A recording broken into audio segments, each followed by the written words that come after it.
Have you ever felt like the universe is testing just how much one person can break before they actually shatter?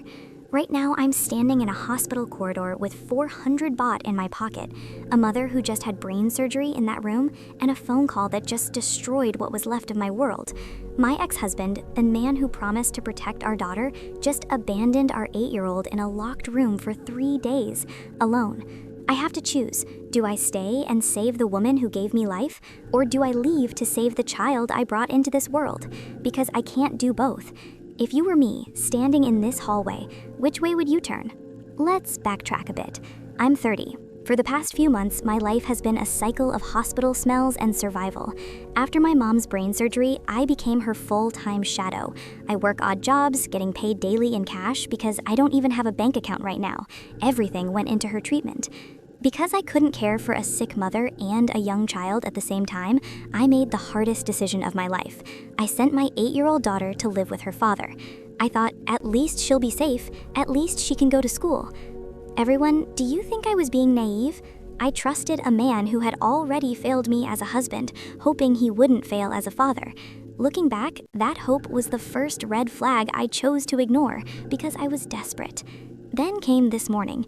My phone rang. It was a neighbor from my ex's apartment complex. Her voice was shaking. She said, "You need to come get your daughter. Her father left 3 days ago. He just disappeared. She's been locked in that room alone. We only found her because we heard her crying through the door."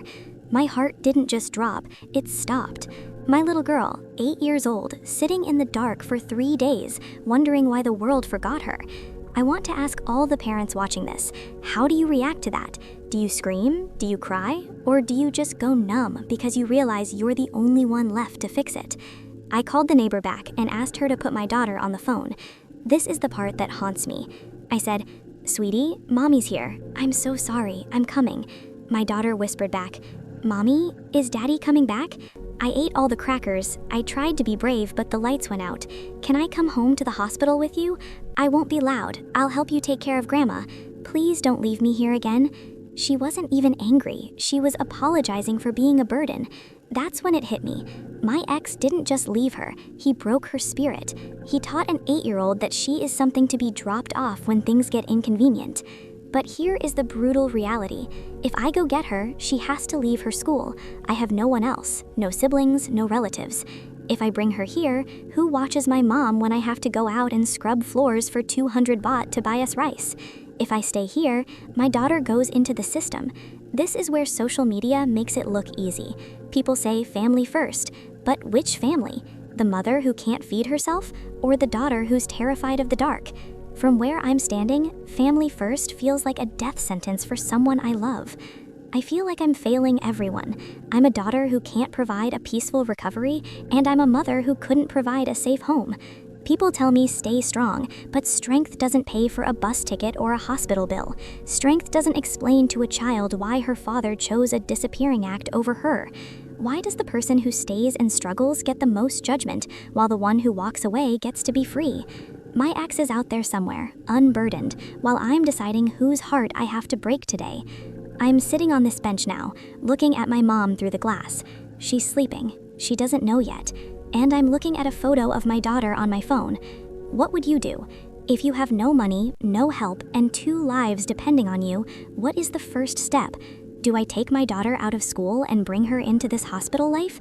Or do I find a way to keep her there and somehow work 20 hours a day? I'm reading every comment today because I genuinely don't know the answer. Is there a right choice when every option feels like a betrayal? I stood up. I realized if I keep trying to be a hero for both, I'm going to lose both. I decided to call the hospital social worker. It was the hardest conversation I've ever had. I told them I need help. I'm going to get my daughter.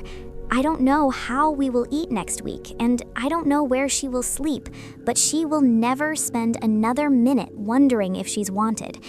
Maybe the red flag wasn't just my ex. Maybe it was me thinking I had to carry the weight of the world alone. We aren't meant to be martyrs.